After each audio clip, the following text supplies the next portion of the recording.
Good evening. You are tuning in to AWANI Tonight with me, Cynthia Ng. Government to relax restrictions on fully vaccinated people. Are we ready for it? And we take a closer look at pandemic fatigue and anxiety arising from the prolonged lockdown that's coming up.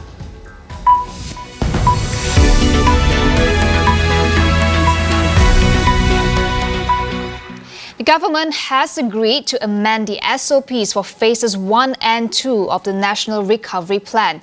Deputy Prime Minister Ismail Sabri Yaakob said the decision was made after the national COVID-19 vaccination rate showed significant improvement.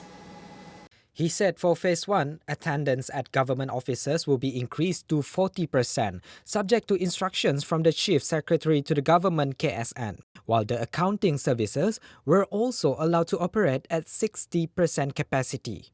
Daily and wet markets operating hours will also be extended from 6 a.m. to 4 p.m., while cycling and individual activities with 2 to 3 meters distance will be allowed at nearby neighborhood.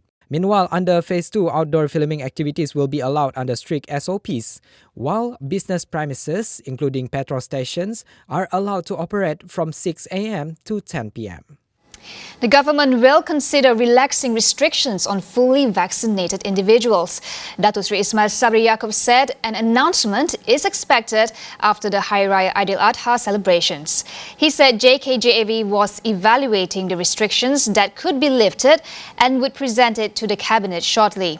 Last week, Prime Minister Tan Sri Muhyiddin Yassin said the government was proposing to ease preventive restrictions for residents who received 2 shots of the COVID vaccine. This would allow more economic sectors to resume operations. The plan to relax restrictions for fully vaccinated people received mixed reactions, with some cautioning the timing of it given the emergence of the Delta variant. We asked public health specialist Dr. Zainal Arifin Omar on when is the right time to do so and what are the factors to consider when lifting restrictions. We have to assess the situation locally. I mean, we have to customize. We can apply for the whole country, but maybe we have to choose between, for example, the Phase 1 states and Phase 2 states. And also we have to, really decide which activities, as you say, dine-in or other social event also. This is very important because we don't want, after a bit relaxed in terms of restriction, and then the surge of cases will start again. He said the relaxation of COVID restrictions should be based on data on COVID cases and vaccine coverage of each locality. Maybe we can start with the Phase 2, Phase 2 states, and the state who have see a stable in terms of reduction of the cases, and then in terms there's no new cases or new cluster within the last 14 days, and then we can see the capacity of these medical facilities in that area. And the third one is the vaccine coverage, if they have reached more than 30 or 40%. Datuk Zainal said that if the government were to proceed with lifting restrictions for fully vaccinated people, they should still be subjected to certain requirements. When people are fully vaccinated with the 2 doses, so we still have to complement with this SOP, wearing masks, practice one with physical distance, and the other thing is very important to avoid the crowded and closed space. This is very important. So if the vaccine efficacy is down, but we complement with this SOP, I think we can prevent large numbers of community transmission. Walk-in vaccinations in Selangor and Kuala Lumpur starting August 1st is not meant for those already with appointments. The COVID-19 Immunization Task Force said the initiative is targeted at individuals who have not been accounted for. This includes undocumented people who have not received an appointment and do not have identification or travel documents. It said the vaccination centres catering to walk-ins starting next month will be made known at a later date, adding that existing vaccination sites will not necessarily offer the facility. The CITF clarified those with scheduled appointments must follow their given dates. Fitch Ratings has affirmed Malaysia's long-term foreign currency issuer default rating, or IDR, at BBB+ with a stable outlook. Malaysia's economy, it said, is gradually recovering from a contraction of 5.6% in 2020 caused by the pandemic, even though social distancing measures have been tightened over recent months.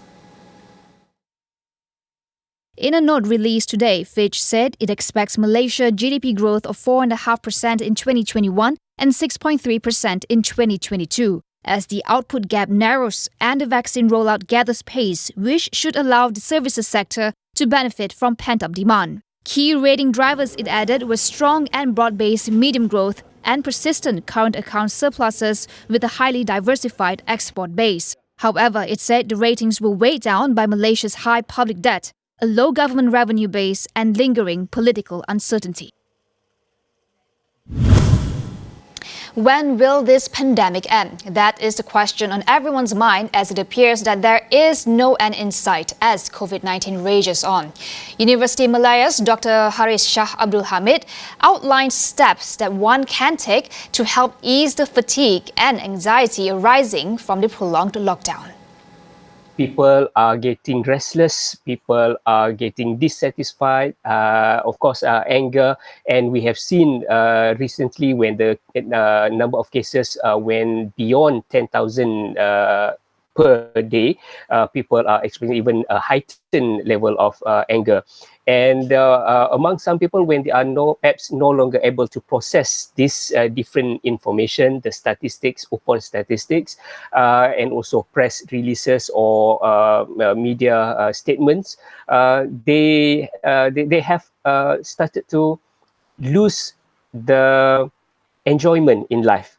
And hedonia is a feeling of where you no longer enjoy what you are doing. You don't get the happiness from the activities that you frequently engaged in before. In order to help us deal better with these anxieties, Dr. Haris suggests practicing mindfulness. This means getting in touch with one's emotions while understanding how one feels in order to channel it in correct ways. And I think one of the problem is some people experience some kind of emotions, but they are not able to tell what exactly are they experiencing. And this can lead to misperception or even stigma towards themselves. So I think when we want to express our emotions, we need to be able to correctly state what exactly are we feeling. Is it dissatisfaction? Is it anger? Or is it something else? Yeah. And then we also need to have a look at the channels of our expression. Where do we express, or how do we express our emotions? Meanwhile, as we near the Eid al-Adha, he reminded Muslims the importance of being in control of one's emotions. We are reminded not to say bad things, and also not to debate unnecessarily. Yeah.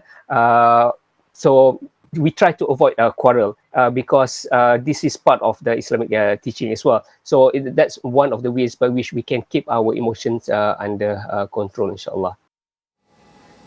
We'll take a short break. Stay with us.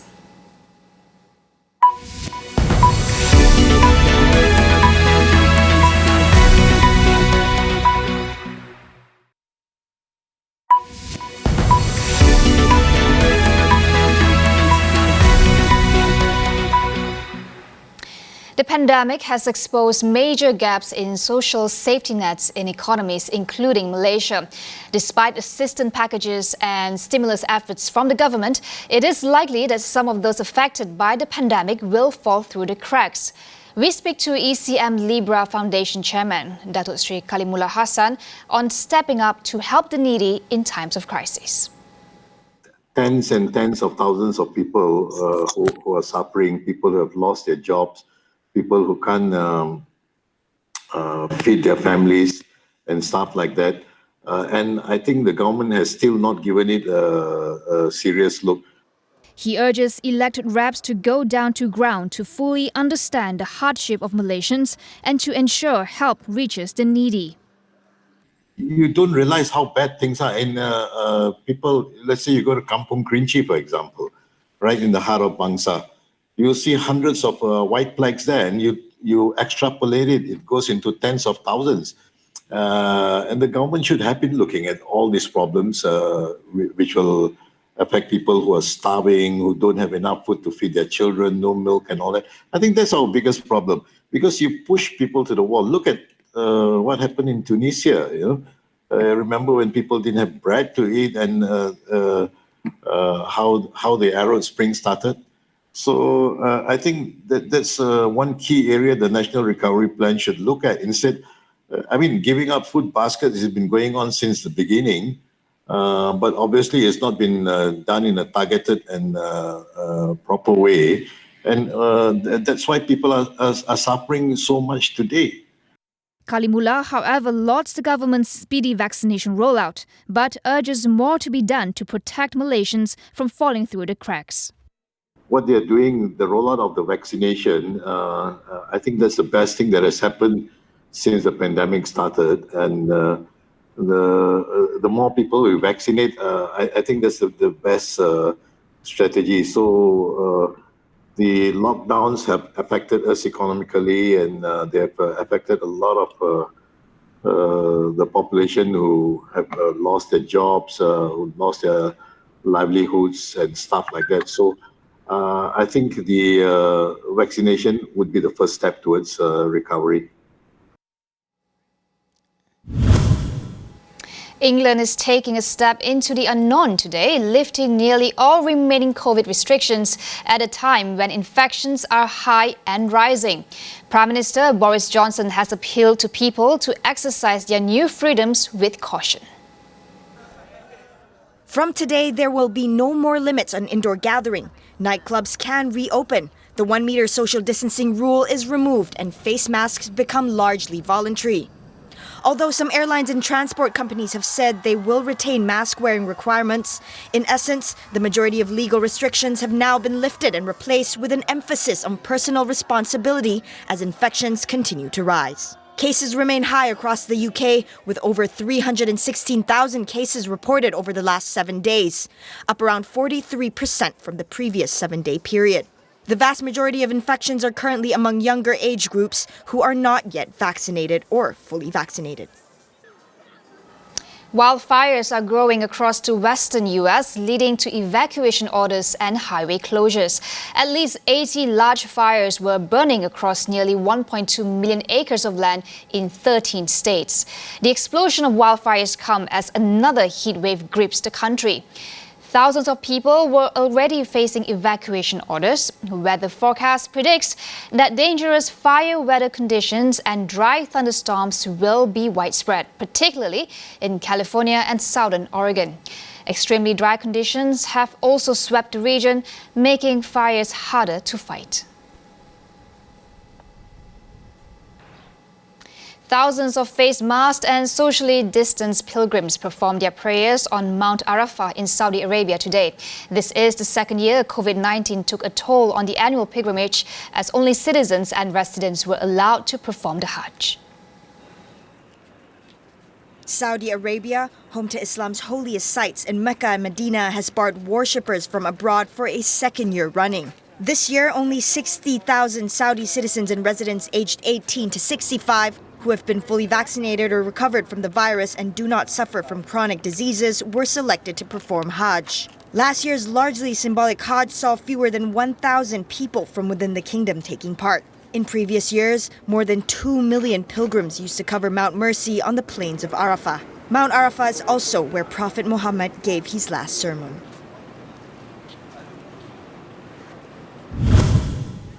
Historical narratives can be a powerful means of creating a sense of belonging. Does the history taught in our schools pass the test of inclusiveness? Tonight on Consider This, we speak to educationist Dr. R. Santiram about his book on the teaching of history. That is all we have for you on AWANI tonight. Get the latest news updates on COVID-19 and COVID-19 vaccines from astroawani.com and Astro AWANI app. On behalf of AWANI tonight, we wish you Selamat Hari Raya Aidil Adha. I'm Cynthia Ng. We'll see you again.